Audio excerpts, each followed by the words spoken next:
நம்ம இப்போ சுட சுட சாதத்தோட முளைக்கட்டின கொள்ளு துவையலை வச்சு டேஸ்ட் பண்ணுவோமா?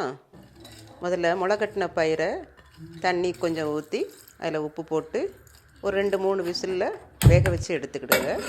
அப்புறம் ஒரு கடாயில் எண்ணெய் ஊற்றி அதில் வெங்காயம், மிளகா வத்தல், தக்காளி, கருவேப்பிலை, அது கூட கொஞ்சம் தேங்காயும் போட்டு அதை நல்லா வதக்கிக்கிடுங்க.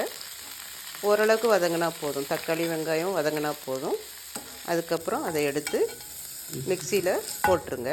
மிச்ச காணத்தை அதில் போட்டு தண்ணி ஊற்றி உப்பு புளி போட்டு ஆற வச்சு மிக்சியில் துவையலாக அரைச்சி எடுத்துருங்க.